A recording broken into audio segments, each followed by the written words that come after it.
só a gente sobre as estatísticas fundamentais, como utilizar os gráficos para visualizar os dados, as distribuições dos dados, sobre medidas de associação e também sobre teste de hipóteses.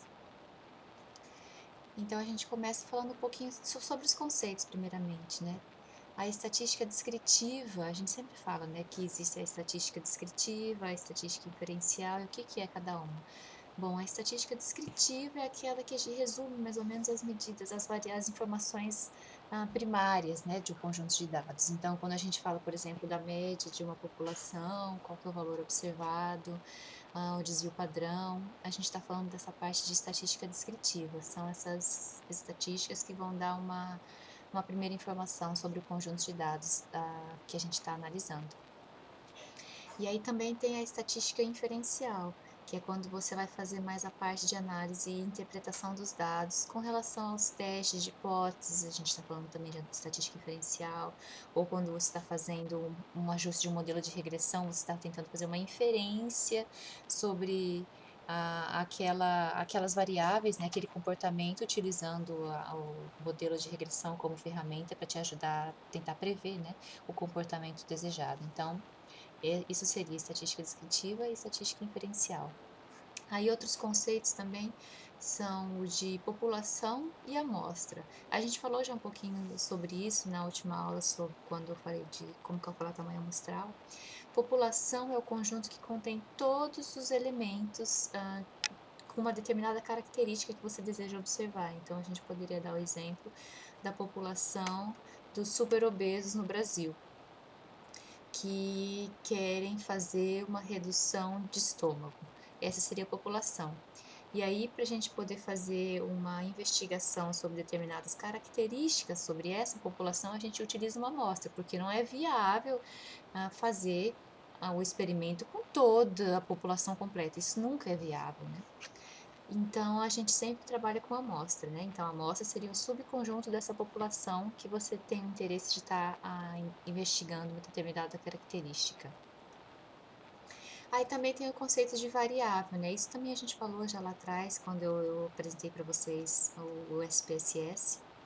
Então, a variável ela é uma informação que contém as características de elementos da sua população, da sua amostra, né? Então, por exemplo, a idade, sexo, peso, altura. E a variável ela se distribui ainda entre qualitativas e quantitativas, que as qualitativas elas resultam de uma classificação por tipos de atributos, por exemplo, o nível de escolaridade seria o ordinal, e também tem a nominal, que não tem nenhum tipo de ordem na sua sequência, né? Por exemplo, os estados do Brasil. Você não vai falar que tem ordem nos estados como teria na escolaridade. Quanto maior o nível de escolaridade, mais é o seu grau de instrução, né? Então, são esses dois tipos. Mais para frente eu fiz um desenho, um gráficozinho para vocês poderem visualizar melhor isso também. E aí tem as variáveis quantitativas, que são aquelas que são expressas em valores, né? Números, como por exemplo a idade, que é uma variável quantitativa contínua, se ela for em anos, por exemplo, 28,5 anos, ou ela pode ser discretas, se você quiser agrupar, por exemplo, a idades, a pessoa que tem entre 0 e 2 anos e 2 e 4 anos. Se você tem só esses dois grupos de, de variável, de características, ou pode ser até mais, né? Nesse caso seria binário. Se você tem esses grupos que classificam as variáveis numéricas em discretas, você trabalha também com esse tipo de informação. E aí tem as medidas de posição e dispersão, que eu já falei também um pouquinho ali atrás. A medida de posição serve para te trazer informações sobre a distribuição dos dados, frequências para a variável analisada, como por exemplo a média, a mediana e a moda. E as medidas de dispersão. Medida de dispersão, elas vão indicar o quanto os dados se apresentam dispersos em torno de uma determinada região central, geralmente em torno da média, né? Quando a gente apresenta ou lê um artigo que apresenta a média e sempre está entre parênteses ali do lado o desvio padrão, é para dar um pouco de informação para o leitor, para ele ver qual que é a variabilidade daquela informação, né? Se for muito grande, então você tem que levar isso em consideração quando você está fazendo uma análise, uma interpretação de um texto. E as medidas de dispersão são a variância, desvio padrão, coeficiente de variação e amplitude. O que a gente mais vê mesmo é a variância, desvio padrão. Na variância, na verdade, o desvio padrão ao quadrado. E o que a gente mais vê também relatado, reportado em relatórios é a média. A mediana é uma medida mais robusta que a média, mas sempre, geralmente, é média e desvio padrão, que a gente reporta, né, em relatórios. E aí, quando a gente quer planejar um estudo, um experimento, que é necessário? Quais são as etapas necessárias para fazer um planejamento de um experimento? Primeiro, você tem que identificar a variável de interesse e a população, que vão ser os objetos do seu estudo. Então, eu quero verificar se o nível de diabetes tipo 2, né, por exemplo, vai ter uma redução maior em pacientes que vão receber o bypass metabólico do que o bypass tradicional ou mini bypass. Então, esse seria já a identificação da variável, o desfecho, né? Ou das variáveis, podem ser sempre ter mais que umas, e qual é a população alvo. Aí você tem que desenvolver o plano de trabalho para coletar aqueles dados. Tem que fazer o cálculo do tamanho amostral, como a gente viu da última vez, e fazer todo o desenho para você poder ver se é possível, é viável realizar aquele estudo, né? Tem que ver de novo se a amostra é representativa para você poder fazer inferências sobre aquele resultado observado para a população completa.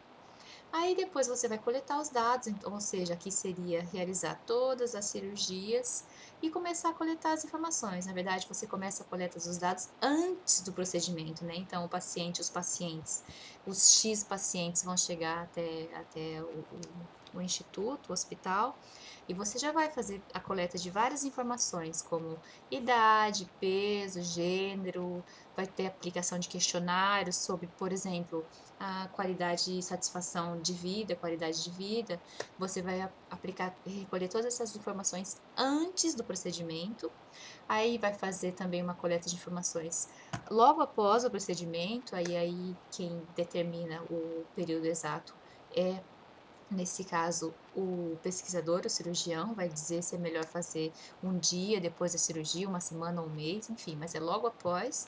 E depois de alguns X meses também, como follow-up. Você faz também a coleta dessas informações novamente para você poder então comparar todo o desenrolar ah, desse paciente, se realmente teve alguma diferença, uma melhoria ou uma piora, o que seja. É a coleta dos dados. E além da coleta, eu não escrevi aqui, mas é essencial, é uma coisa que infelizmente prejudica muitos estudos, é você manter esses dados, você guardar esses dados, digitar esses dados de forma correta. Porque se houver muito erro de digitação, perda de informação, você não pode usar isso no seu estudo e às vezes uma amostra que era bem grande fica bem menor e acaba não sendo mais representativa. Então, não só a coleta, como a edição dos dados é muito importante num experimento, viu galera? E aí, depois disso, o que você faz? Você vai descrever os dados, né? Você está aqui planejando esse experimento, vai descrever os dados, fazendo uso das técnicas descritivas, que seria ali a parte de estatística amostral, e vai ver quais são as características, informações básicas daquela população, daquela amostra. E vai aplicar todas as técnicas desejadas para você poder responder as perguntas feitas no início do estudo, né? Analisar, verificar as hipóteses. E depois você vai interpretar os dados e tomar as decisões acerca daquela amostra, né? População, amostra, que é mais, a palavra certa seria amostra, sobre aquela população, usando as ferramentas de inferência estatística.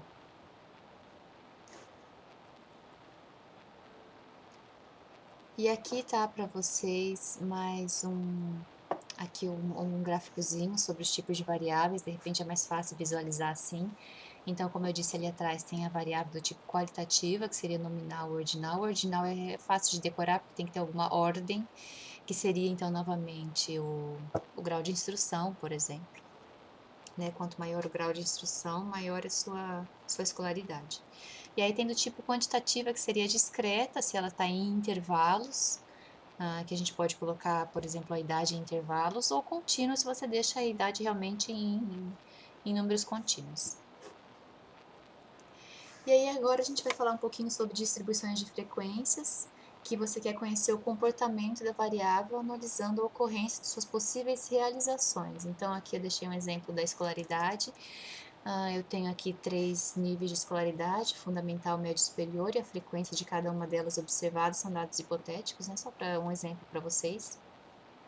E aqui o cálculo da porcentagem relativa a cada categoria da escolaridade, né? Então, esse aqui é é o que a gente chama de distribuições de frequências. Esse tipo de tabela de informação a gente sempre apresenta como introdução, né, ao conjunto de dados. Você vai estar caracterizando ali, por exemplo, aqui poderia estar também a distribuição do gênero, da idade, são essas tabelinhas iniciais que a gente apresenta com algumas informações sociodemográficas, né, como a gente chama, trazendo informações sobre a população. Então, geralmente a gente apresenta em frequência e porcentagem, ou dependendo do tipo de variável, como média e desvio padrão.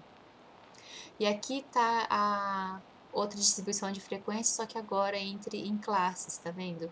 Então, a gente pode, por exemplo, agrupar os salários dessa forma: pessoas que ganham entre 4 e 8, entre 8 e 12, 12 e 16, 16 e 20, 20 e 24. E aí tem as frequências e as porcentagens relativas. Essa também seria uma outra opção de estar apresentando e visualizando as distribuições de frequências de uma variável. E aí, se a gente quiser apresentar essas informações em gráfico, também é possível, né? Geralmente, quando a gente vai fazer um artigo científico, os gráficos a gente deixa para trazer informações mais complexas, né? Essas informações mais básicas, mais sociodemográficas, a gente apresenta só em tabelas. Mas aqui eu estou apresentando só para vocês terem conhecimento dessa parte gráfica, né? Como que a gente pode apresentar essas informações. Aqui seria um gráfico de barras, acredito que todo mundo já sabe fazer, é bem simples no Excel, né?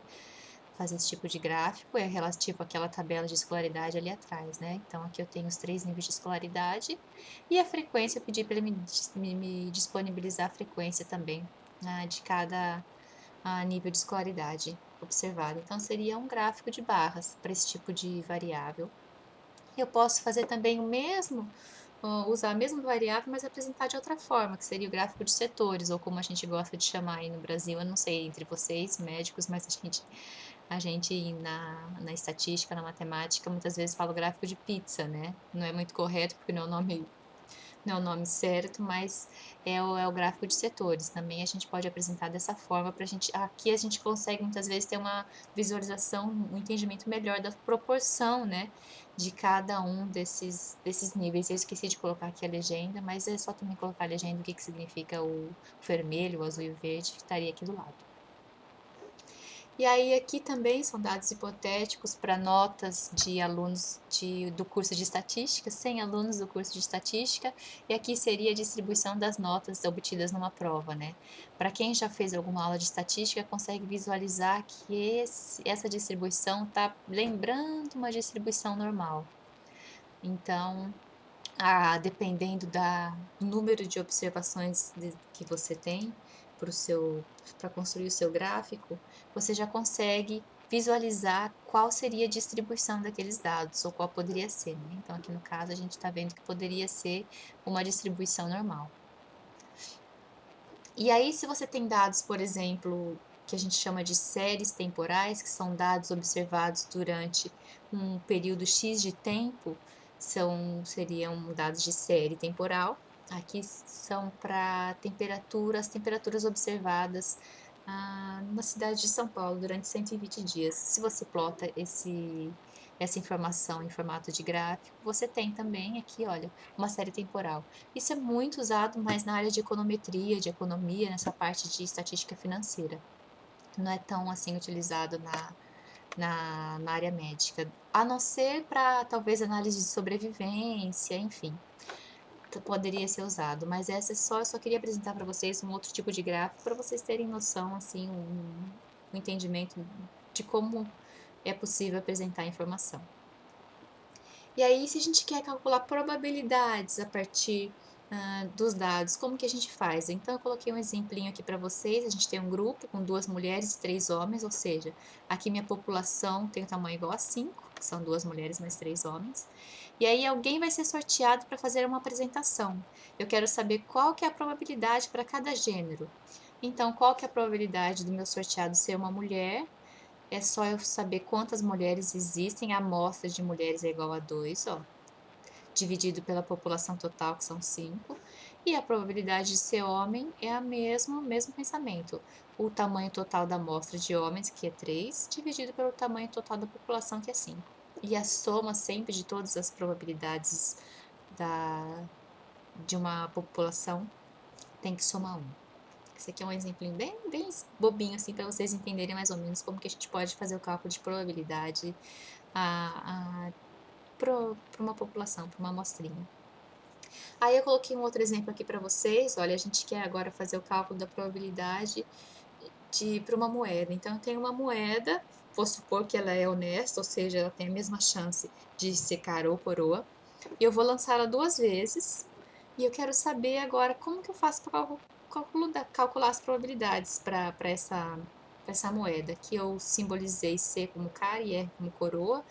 Então, aqui meu espaço amostral, o ômega aqui é o espaço amostral. O que que significa espaço amostral? Significa o espaço que contém todas as possibilidades de eventos prováveis para acontecer. Nesse caso, eu tenho 4 eventos prováveis de acontecer, que seriam eu ter 2 caras, ter uma cara e uma coroa, ter uma coroa e depois uma cara ou 2 coroas. E esse seria então meu espaço amostral. E se eu quiser calcular a probabilidade de um evento, o A que eu simbolizei como evento, é só eu somar quais são todas as probabilidades disponíveis. Aqui um exemplinho para vocês entenderem melhor. Ó. Suponha que o evento que eu quero considerar agora seria obter 2 faces iguais, ou seja, obter cara a cara ou coroa a coroa, que seria aqui o meu W1, ó, cara a cara, e W4, coroa a coroa. Aí eu somo as probabilidades e tenho que a probabilidade de eu ter esse evento vai ser meio, 50% de chance, ok?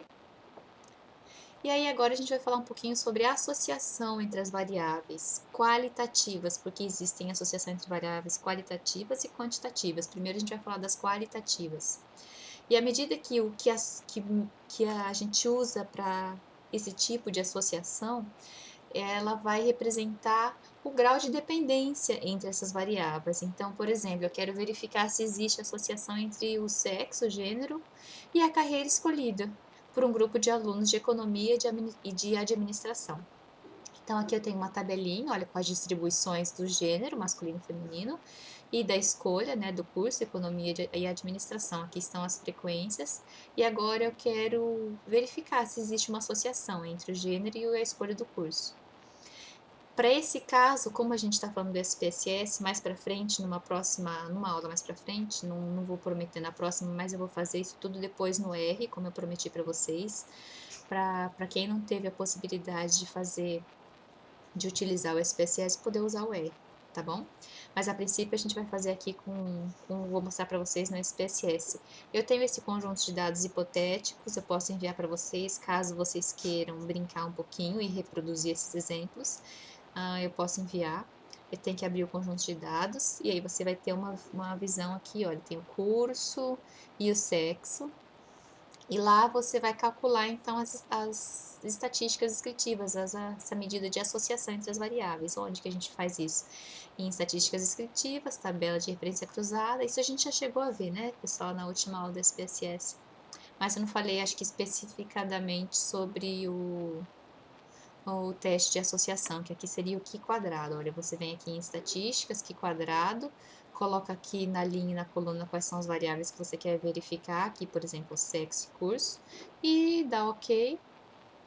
Se você quiser também, você pode pedir para ele disponibilizar para você as porcentagens, tanto para a linha como para a coluna, como para o total também, tá aqui entre células. E aí ele te disponibiliza a tabela. Então aqui eu tenho, olha, a princípio as distribuições de frequências do gênero, sexo feminino e masculino, e do curso, administração e economia. Então eu vejo que aqui, ó, para administração tem praticamente 42% das mulheres escolheram administração, enquanto 58% das mulheres escolheram a economia, um pouquinho a mais preferiu economia. E aí aqui eu tenho a mesma coisa para o masculino, né?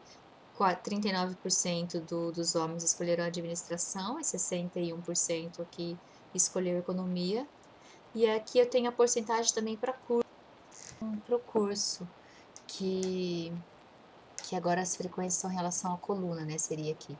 Então, para administração, eu tenho aqui 31% de quem faz administração é mulher e 69% praticamente são homens. E economia, eu tenho que 29% de quem faz economia são mulheres e 71% são homens. Então, essa seria uma tabela de distribuição de frequências. E isso também ajuda a gente a interpretar, né? Aqui eu coloquei de novo para vocês uma interpretação da tabela e a gente vê que, independente do sexo, a gente percebe que 60% dos estudantes escolhem economia e 40% escolhem administração. E, portanto, se não houver associação entre o sexo e o curso escolhido, a distribuição das pessoas dentro de cada curso, dado o sexo, deveria, né, ser similar. E aí a gente vê na tabela que as proporções para o sexo masculino é 61 e 39, para o feminino 58 e 42, são próximas àquelas distribuições marginais para os cursos de economia e administração, indicando que não existe, então, provavelmente uma dependência entre essas duas variáveis. Mas para ter certeza, a gente pediu, lembra, o teste quadrado, porque e ele vai soltar para a gente então o resultado dessa informação. Aqui eu coloquei só para vocês terem como referência o que o teste quadrado faz, né? Ele vai então confirmar a suposição de independência entre essas variáveis. A estatística utilizada para a realização do cálculo do teste quadrado é essa aqui, que é baseada nas frequências as esperadas e as observadas. E o cálculo dessa estatística deverá ser próximo de zero. Caso contrário, né, o valor deve ser grande. E junto com aquela tabelinha, o SPSS vai te fornecer essa tabela com relação ao teste Q quadrado. E aqui a gente consegue ver, olha, o valor da estatística, que é 0,99, e se ela é significante ou não. Então, aqui a gente vê que ela é 0,75, ela não é significante. A significância aqui pode ser também, é o que a gente chama de p-valor, né?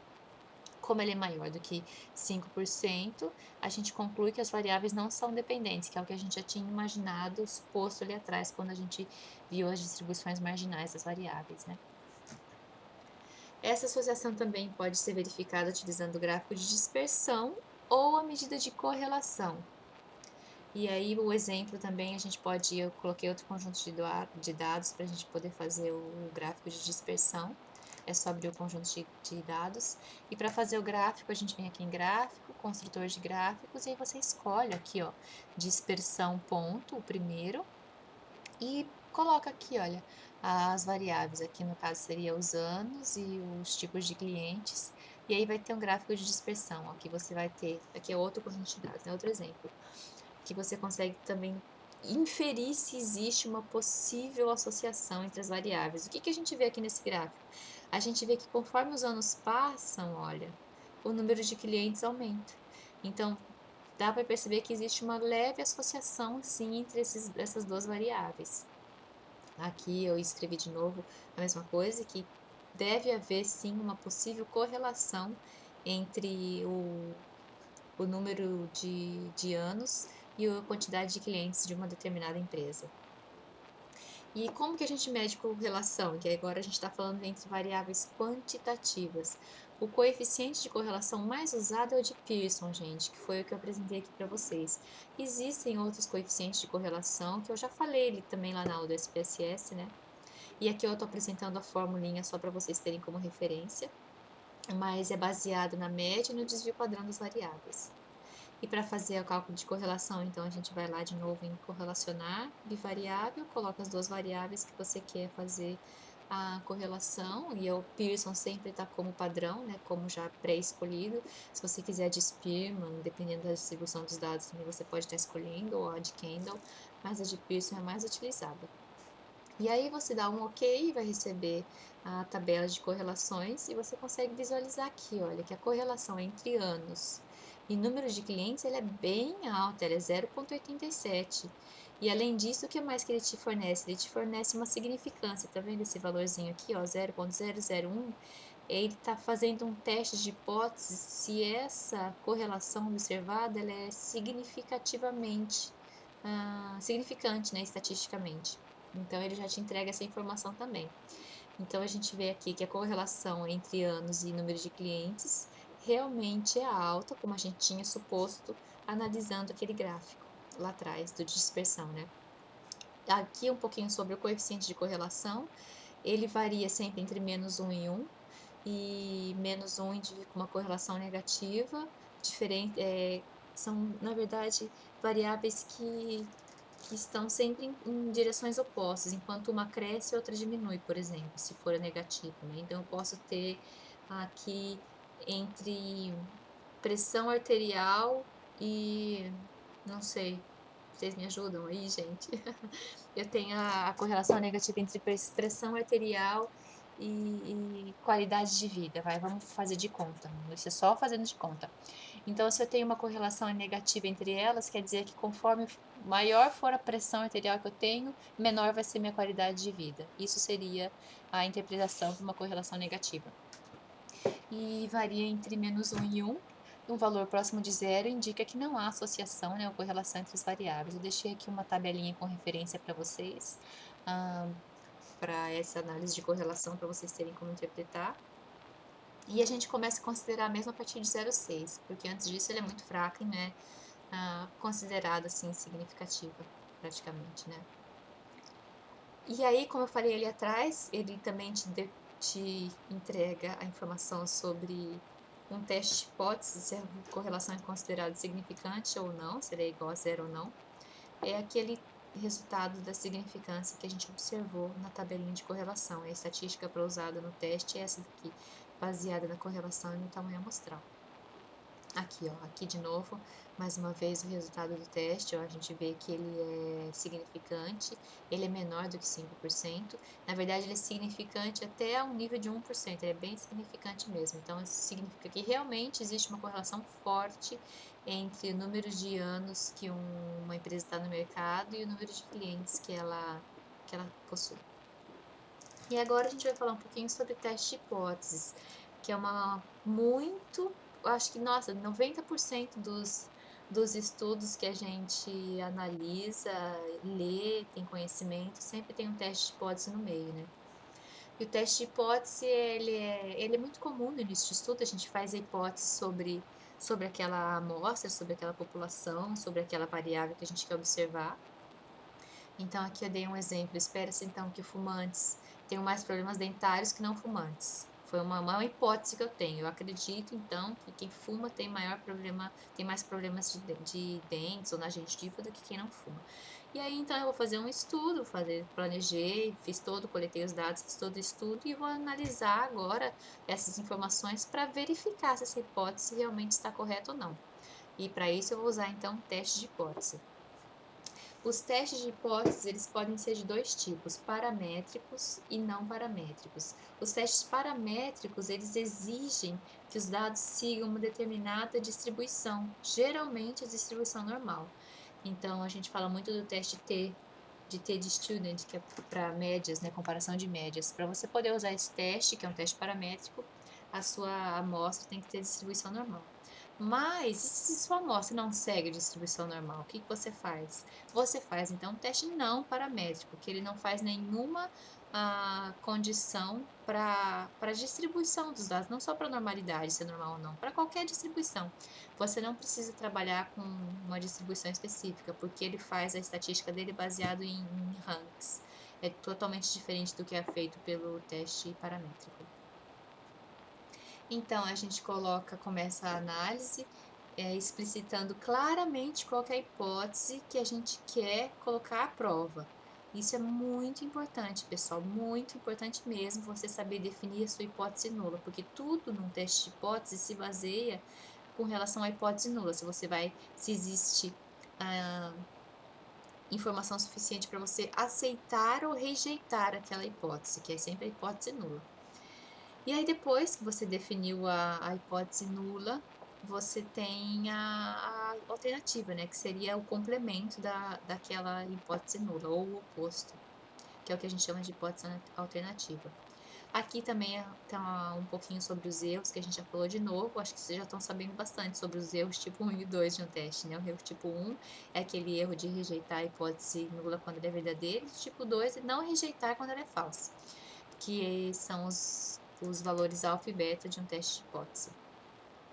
E como que a gente monta um teste de hipótese? Aqui também eu coloquei uma receitinha de bolo para vocês. A primeiro passo é definir então qual que é a hipótese nula e a hipótese alternativa. E aí depois você vai usar então as ferramentas da teoria estatística para verificar e testar a hipótese nula. Vai fixar a sua probabilidade do alfa, né, de cometer o erro tipo 1, geralmente é 5%. É muito difícil você observar algum outro valor que seja diferente de 5%. E aí vai usar as observações para poder fazer o cálculo do teste e tomar a decisão baseada no resultado, né? A gente aqui eu coloquei uma receitinha, só que na verdade o SPSS faz tudo isso pra gente. O que a gente tem que fazer mesmo é sempre saber definir a hipótese nula e interpretar os resultados. Aqui também mais um pouquinho de teoria para vocês, do teste de TD Student, que é um paramétrico, ele assume a distribuição normal. Ele vai testar geralmente médias de duas amostras. Você quer, primeiro você assume que ela é ou igual a um determinado valor X, ou que as médias sejam iguais, também seria uma hipótese aqui. E a estatística do teste utilizada é baseada aqui no valor médio, no tamanho amostral e no desvio padrão. E aqui você tem um teste para as duas populações. Agora você vai dizer, por exemplo, que as duas médias são iguais. Aqui você poderia dizer que a média é igual a um valor X, por exemplo, um valor específico. E se for para as duas populações, as duas têm que ter a distribuição normal. E aí você vai assumir que a hipótese nula, que as médias são iguais entre as duas populações. E a alternativa seria, por exemplo, que elas são diferentes.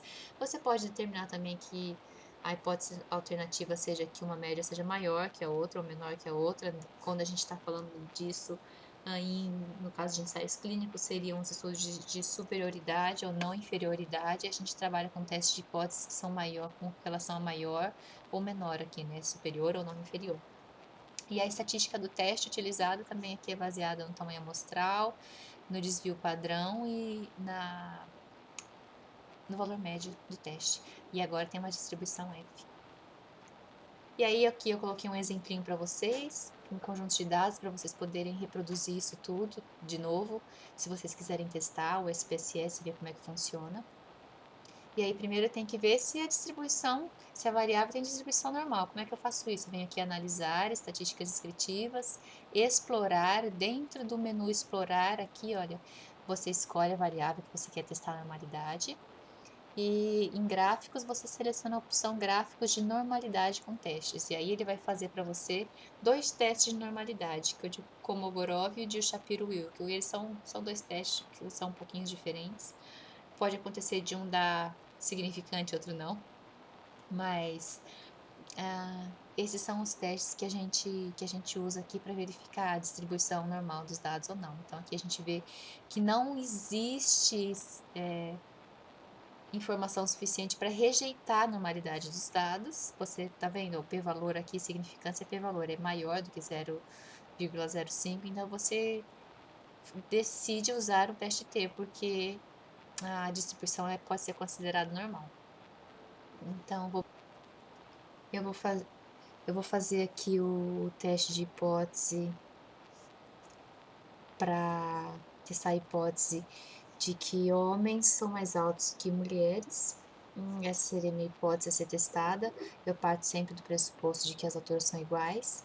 E para fazer esse teste de hipótese, é só vir aqui analisar, comparar médias, teste T, amostras independentes, escolho minha variável do teste, que seria a altura, e a variável de agrupamento, que seria o sexo. Ele sempre vai disponibilizar também as estatísticas de grupo para a variável de agrupamento, aqui seria o sexo, né? Qual é a frequência, médios e o padrão. E aqui tem a tabelinha com teste de hipótese, então, para as alturas. Dentro do teste de hipótese, ele já faz um outro teste de hipótese, que é o teste para igualdade de variâncias. porque ele assume que as variâncias entre os dois grupos pode ser considerada igual, e se não for, tem que ter uma correção, e aí a significância a ser utilizada seria essa aqui embaixo, né? Mas como ele não é significativo o teste, ou seja, eu posso considerar que as variâncias são iguais, eu posso analisar esse primeiro valor aqui. Na verdade, os valores aqui nesse caso são iguais, né? Tanto faz. Mas é só se eu rejeitar essa hipótese de igualdade de variâncias, eu tenho que olhar para esse valor aqui embaixo, olha, que é o valor corrigido. E aqui com p-valor igual a zero, eu vejo então que realmente a gente pode concluir que existe uma diferença significativa para a altura entre homens e mulheres. E aí, se os dados não seguem a distribuição normal, a gente não vai poder usar o teste T de Student, tem que usar o teste não paramétrico, e o teste utilizado é o de Mann-Whitney. E a gente vai comparar então a média também de duas populações. É a mesma ideia, mesmo raciocínio do teste T, mas agora para o caso de dados não paramétricos, né, com a distribuição que não é normal. Aqui eu coloquei para vocês também as estatísticas do teste, como é que ele é construído, baseado no tamanho de cada grupo e nos rankings. E eu sempre coloco essas informações para vocês aqui como referência, para vocês terem ideia do que é feito por trás, né, de cada teste. Eu acho importante isso, a gente ter uma noção do que é considerado aqui. E a estatística do teste vai ser o valor mínimo observado para cada uma dessas informações ali atrás. E agora eu tenho um exemplo também, que é testar a hipótese de que o peso nos homens e nas mulheres são estatisticamente iguais. Eu vou dizer, eles não importa o gênero, o peso é igual para homem e para mulher. Primeiro eu vou testar a normalidade de novo, que a gente fez ali atrás, e aqui a gente vê, olha, que a significância do teste, o p-valor é igual a zero, ou seja, eu rejeito a hipótese de que os dados têm uma distribuição normal. Por isso, eu preciso usar, então, um teste não paramétrico. E para usar o teste não paramétrico, é só vir aqui no menu Analisar, Testes não paramétricos, caixas de diálogos, duas amostras independentes. E aí eu coloco aqui a variável que eu quero testar, que seria o peso, e qual que é a variável de agrupamento, que seria então o gênero, e o teste já sempre está escolhido aqui, já o Mann-Whitney, que é o mais usado, que é o referente ao teste T. E ele vai entregar aqui então para você a tabelinha com algumas informações das estatísticas do teste. E o que é mais importante aqui é a significância, né? O p-valor. Aqui o p-valor a gente tem que é igual a zero, ou seja, significa que existe sim uma diferença significativa entre o peso e o gênero, ou se é homem ou se é mulher. E aí é isso, pessoal, para essa aula de hoje. Eu resolvi abordar só até aqui e eu quero um feedback de vocês para saber se até por enquanto está tranquilo. Mais para frente eu vou continuar com essa parte de teste de hipóteses, falar também um pouco sobre a nova, que seria um teste de hipótese assim um pouco mais complementado e de outras ferramentas estatísticas também. Eu não quis abordar tudo aqui para não deixar vocês muito confusos, ok? Então é isso, eu aguardo um feedback de vocês e um abraço.